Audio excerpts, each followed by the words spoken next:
తాకట్లో ఉన్న బంగారాన్ని విడిపించి ఆ రోజున మార్కెట్ ధర కట్టి మిగిలిన డబ్బును మీకు అందిస్తుంది కొమ్మూరి గోల్డ్. దాసరి నారాయణరావు గారితో మీకున్న అసోసియేషన్ మామూలుది కాదు. అవునండి.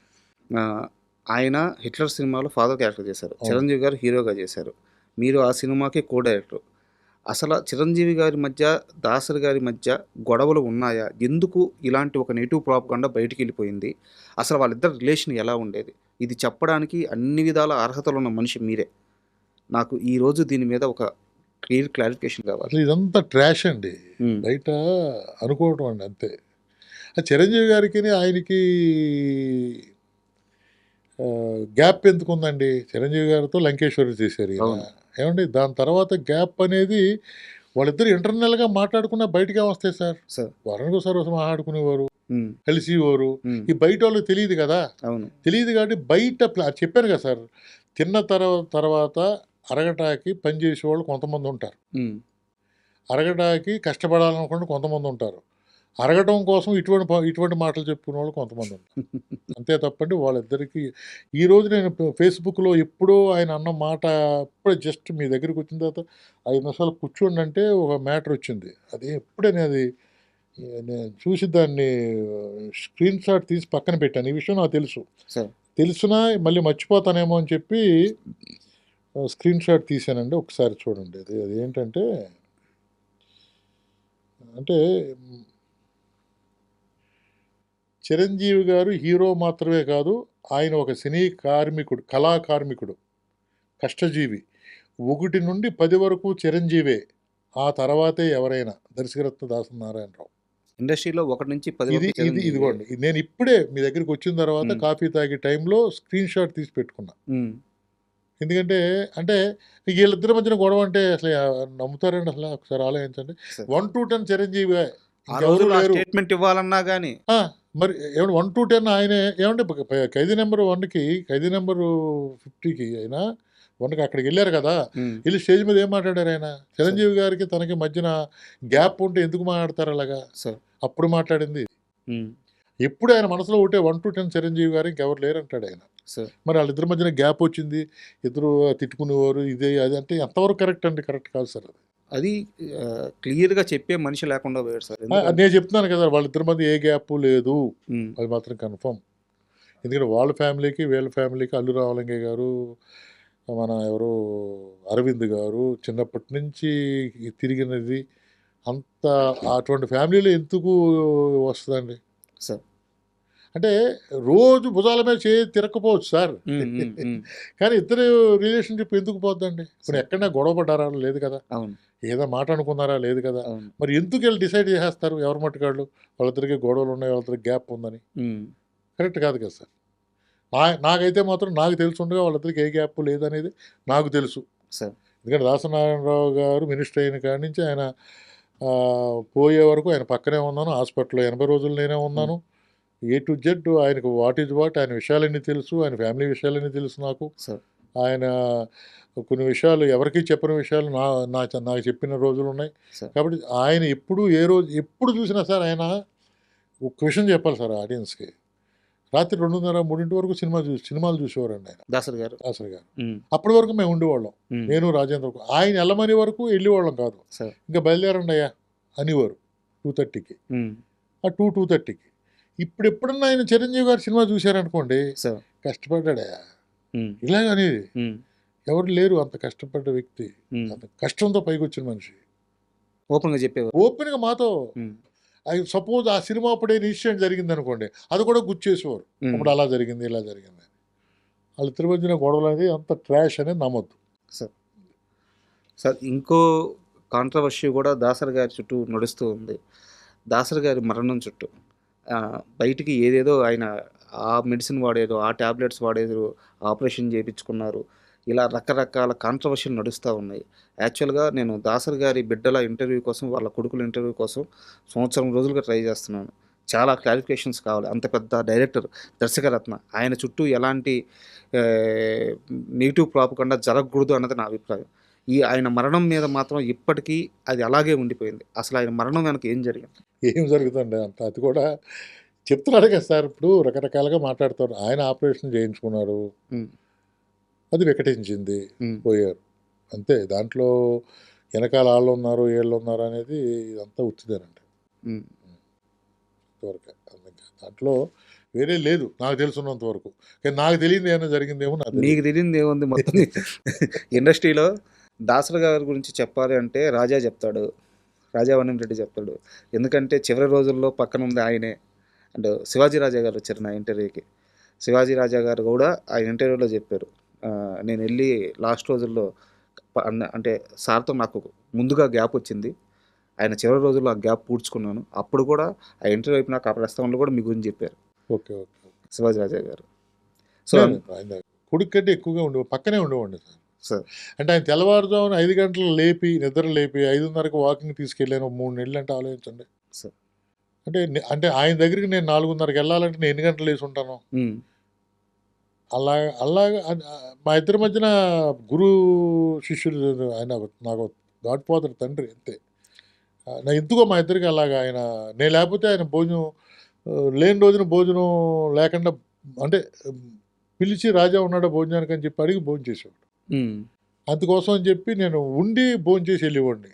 సార్ అలాగా మా ఇద్దరిది ఎందుకో భగవంతుడు ఏ రుణం ఆ రోజుల్లో నాకు ఆయన దగ్గర ఉండటం, నా ఇదంతా హ్యాపీ, ఆయనకి సేవ చేసుకోవటం భగవంతుడు నాకు ఇచ్చిన అదృష్టంగా ఫీల్ అవుతానండి. సార్ నేను దాసరి గారి కుటుంబ విషయాల గురించి అడగట్లేదు, ఎందుకంటే వాళ్ళ మనుషులు ఇక్కడ లేరు కాబట్టి మాట్లాడుకోవడం తప్పు. ఆ గొడవల గురించి మాట్లాడట్లేదు. ఇప్పుడు వాళ్ళ ఫ్యామిలీ ఎలా ఉంది, అంతా సర్దుకున్నాయా? ఏం సర్దుకోవటం అండి, అసలు ఒక విషయం జరిగితే దాన్ని రేటింగ్ కోసం మీ ఇష్టం వచ్చినట్టు చెప్పేస్తారు. ఇలా అంటున్నాను ఏమనుకోకండి. సార్ ఎవరిష్టం ఆడిది. చూసి ఏం జరిగింది అన్నవాళ్ళు ఎవరు లేరు కదా సార్. ఆ ఇంట్లో గొడవలు ఎందుకున్నాయండి సార్ అప్పుడు ఏదో మీడియా ముందుకు వచ్చి సార్ మీడియా ముందుకు రావడానికి ఆ రోజు నైట్ ఏమండి రకరకాలు జరుగుతూ ఉంటాయి. ఆయన మీదకి ఎందుకు వెళ్ళాలి? ఏమీ లేదండి. ఇద్దరు కొడుకులు హ్యాపీగా ఉన్నారు. ఇద్దరు మనవాళ్ళు, ఆయన గురుగారు మనవాళ్ళు లేరు, మనవాళ్ళే హ్యాపీగా ఉన్నారు. పోతే ఎవరు కూతురు డాక్టర్ గారు, ఆయన హ్యాపీగా ఉన్నాడు. రాత్రే కలిశాను నేను. మొన్న పొద్దుట అరుణ్ బాబుతో మాట్లాడాను. అంతా హ్యాపీగా, ఫ్యామిలీ అంతా హ్యాపీగా ఉన్నారండి. కానీ ఒక్కటేంటంటే సార్, స్వర్ణయుగం ఆయన మినిస్టర్ అవ్వకముందే స్వర్ణయుగంలో బతికాడండి. సార్ ఎక్కడ చేయి పెడితే అక్కడ లక్షలు కోట్లు ఉన్న టైం బతికాడు ఆయన. స్వర్ణయుగం చూశాడండి. ఎవరు చూశారు? దాసరి గారు చూసిన స్వర్ణయుగం ఎవరు చూశారు? ఆయన మినిస్టర్ అయిన తర్వాత స్వర్ణయుగాన్ని వదులుకున్నాడేమో అనిపిస్తుంది నాకు ఓపెన్గా. బొగ్గు రాసుకున్నాడు ఆయన. ఎర్రగా ఉన్న మనిషి మినిస్టర్ అయ్యి అనవసరంగా బొగ్గు రాసుకున్నాడేమో అనిపిస్తుంది. కానీ స్వర్ణయుగంలో బతికాడు, అందరూ స్వర్ణయుగం ఉన్నారు. బట్ ఏది నిలుపుకోలేకపోయాడు. బట్ పిల్లలకి ఆయన సంపాదించిన దాంట్లో ఆయన అనుకున్నట్టు, మీరందరూ అనుకున్నంత ఇవ్వలేకపోయాడు పిల్లలకి. అంతే తప్పండి. అలాగని చెప్పి వాళ్ళు ఇచ్చారు అంటే ఇవ్వలేదు. ఎంత కావాలో అంత ఇచ్చాడు. ఆయన సంపాదించిన దాంతో పోలిస్తే ఇవ్వలేదు. ఒకరికి చెప్పాలంటే ఆ స్వర్ణయుగంలో సంపాదించిందంటే వాళ్ళకే చెందుద్ది. అంత ఇవ్వలేకపోయాడు ఆయన. ఎందుకంటే దానకర్ణుడు, దానాలు చేసేవాడు. రోజుకి 70 మంది 80 మంది భోజనం చేసేవారు. డైనింగ్ టేబుల్ మీద 12 మందికి పంచభక్ష పర్వాన్నారు. పొద్దున్న సాయంత్రం భోజనాలు ప్రతిరోజు. నాకు తెలుసుండగా ఆ ఇంటికి వచ్చే ఆయనకి సినిమా ఉన్నా లేకపోయినా 7 లక్షలు అవుద్ది. 2 లక్షల రూపాయలేమో పేదలకు పంపుతాడు. మరి డబ్బులు ఏముంటాయండి? తర్వాత అమ్ముకుని పంపించేవాడు. అమ్ముకుని భోజనం పెట్టేవాడు. మరి సంపాదన లేనప్పుడు అమ్ముకునే పెట్టాలి కదా. ఆస్తులు అమ్మి దానం చేసి, మరి దానం చేస్తే తప్పదు కదా. ఇల్లు ఆయన ఒకదానికి అలవాటు పడ్డాడు. సినిమా లేదని మానేయలేడుగా. ఇప్పుడు నేను కారు తిరుగుతున్నాను, సినిమా లేదు, పెట్రోల్ డబ్బులు లేవని చెప్పి కారులో లేక నడుచుకుంటూ వస్తున్నాను. ఇక్కడ పిల్లలు మీరు ఈ రోజుని సినిమాకి కొన్ని మెయింటెనెన్స్ ఉంటాయండి. సరే ఇదైతే మన పర్సనల్, మన మెయింటెనెన్స్ ఏదైనా అది కూడా అంతే కదా సార్. ఇప్పుడు రాజనారాయణరావు ఇంటికి వెళ్తే భోజనం ఉంటుందని ఒక 80 మంది అనుకుంటారు. ఆ నమ్మకం బాగుంది. ఆ నమ్మకం పోకూడదు కదా. పోకపోతే ఏం చేయాలి? లేవు ఆయన దగ్గర, ఏం చేయాలి? ఆస్తులు అమ్ముకుంటూ వచ్చాడు. మరి మీరు పక్కనే ఉన్నారు కదా, మీకు తెలియదు కదా అని చెప్తున్నాను నేను. ఇప్పుడు దాసరి నారాయణ గారి ఇంట్లో బజుల్లా రోడ్లో ఉన్నప్పుడు కూడా ఆ ఇంటికి వెళ్తే భోజనం దొరుకుద్ది అనుకునేవారు. ఇక్కడికి వచ్చిన తర్వాత భోజనం దొరుకుతుందని అనుకున్నారు. మినిస్టర్గా ఉన్నప్పుడు పెట్టాడు. మినిస్టర్ అయిన తర్వాత ఆయన దగ్గర డబ్బులు ఉన్నాయి, అది ఇది అనుకున్నారు. లేదు, ఆయన ఆస్తులమ్మి భోజనాలు పెట్టి మెయింటైన్ చేశారు ఆయన. చెప్తుంటే నాకు కళ్ళల్లో సార్ అది కొంతమందికే తెలుసు సార్. అది అంత గొప్ప మనిషి మీద సార్ రాజకీయాల్లో కూడా మళ్ళీ ఆరోపణలు. ఎవరున్నారండి ఇప్పుడు సినిమా ఇండస్ట్రీకి ఎవరున్నారు? సినిమా ఇండస్ట్రీ దాసరి ఉన్నప్పుడు లేనప్పుడు అనే నిర్ధారణ చేసుకుంటే ఉన్నప్పుడు ఏం జరిగింది, లేనప్పుడు ఏం జరుగుతుంది? ఆ దిక్కు లేదు కదా. మరే ఎవరికి దిక్కు లేదయ్యా. దిక్కు అంటే సార్ ఒక పెద్ద లేడు సినిమా ఆ, ఇండస్ట్రీకి, పెద్ద పెద్ద దిక్కే. లేదు. ఉమ్. ఏదైనా ఉంటే చిన్న గొప్ప ఒక చిరంజీవి గారు చూస్తున్నారు తప్పండి. ఆ పెద్ద దిక్కు పోయింది కదా, చిన్న లైట్ బాయ్ దగ్గర నుంచి చచ్చిపోయే రోజు అందరికీ. వరకు. ఆ, 26వ తారీఖు ఆయనకి ఆపరేషన్ అయ్యి హాస్పిటల్కి వెళ్ళే వరకు రోజుకి 70-80 మంది భోజనం చేసేవారు. ఉమ్, నెలకి 7 లక్షల రూపాయలు కార్లకి ఆ జీతాలకి గీతాలకి అయ్యాయి. 2 లక్షల రూపాయలు పేదవాళ్ళకి పంచిపెట్టేవాడు. ఇది మాత్రం కంపల్సరీగా జరుగుతూ ఉండేది. ఎప్పుడూ మానలేదు. సరే. సినిమా ఉన్నప్పుడు మానలేదు, లేనప్పుడు మానలేదు. ఉన్నంతకాలం సినిమా మీద వచ్చిన కష్టపడ్డ దాంతో పెట్టాడు. సినిమా లేనప్పుడు అమ్మి పెట్టాడు. అది మాత్రం కన్ఫర్మ్. ఆయన సంపాదించిన స్వర్ణయుగంలో సంపాదించిన చూసుకుంటే కొడుకులకి కూతురికి అంత ఇవ్వలేదు, కొంత ఇచ్చాడు ఆయన, ఉమ్. ఇవ్వగలిగాడు. ఇది నాకు తెలుసున్నాయి. ఎందుకంటే నేను ఆయన గురించి ఏం చెప్తాను చెప్పండి. అంటే మీలాంటి పెద్దలతో కూర్చున్నప్పుడు మాకు తెలుస్తుంటాయి సార్ ఇవి. అదే సార్, లేకుంటే మాకు చెప్పేవాళ్ళు ఎవరు ఇవన్నీ? రకరకాలుగా చెప్తారు సార్. ఇప్పుడు మనిషిని మంచి చేసేవాడిని మంచిగా చెప్పుకోవాలి, కానీ ఏదన్నా చెడ్డున్నా మంచి చేసేవాడిని ఆ చెడ్డకు ముయ్యాలి. అది చెడ్డేలో ఉండడం మీద చెడ్డనే పేడ పూసేసి సార్, పేడ ఉంది దాని మీద అంటే మనం ఏం చేయలేం కదా. జగత్ బాబు గారితో మీ గొడవ ఏంటి? గొడవ ఉమ్. జగత్ బాబుకి మీకు గ్యాప్ రాలేదా చి సినిమా అయిపోయిన తర్వాత? ఏ సినిమా? మీ సెకండ్ సినిమా అయిపోయిన తర్వాత కొత్తగా వింటున్నాను, మీరేనా విన్నారా? చెప్పండి ఏదైనా వింటే. మీ రెండో సినిమా జగత్ బాబు గారితో అవునండి, 2 సినిమా జగదబాబు శ్రీకాంత్ గారు. చెప్పండి. తర్వాత రెమ్యూనరేషన్ విషయంలో ఏదో గ్యాప్ వచ్చిందని విన్నాను, నిజమా కాదా? అలా ఆయనకి నాకు రికమెండేషన్ ఇవ్వడానికి నా Project- సినిమా కాదు కదా. మీరు నిర్మాత కాదు, ఆ, బట్ మీరు డైరెక్టర్. సినిమాకి ఇష్యూస్ అయినాయి అని చెప్పి విన్నాను. చీ లేదా? ఇప్పటికీ ఆ రోజు ఎంత ప్రేమగా ఉన్నారో ఆయన ఇదే ప్రేమగా మాట్లాడతారు. ఏ రోజు ఏం చేస్తున్నావు, ఉమ్.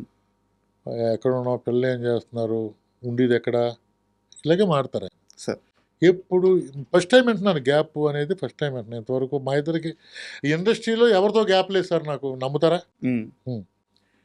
ఒక అసిస్టెంట్ డైరెక్టర్తో కానీ, ఒక ఆర్టిస్ట్తో కానీ, ఒక ప్రొడ్యూసర్తో కానీ ఉమ్. ఎవరితో గ్యాప్ లేదు నాకు. సార్. నేను సినిమా చేసినప్పుడు ఎలా మాట్లాడతారో ప్రొడ్యూసర్ ఆర్టిస్టులు, ఉమ్. కనిపించినప్పుడు కూడా అలాగే మాట్లాడతారు. సార్.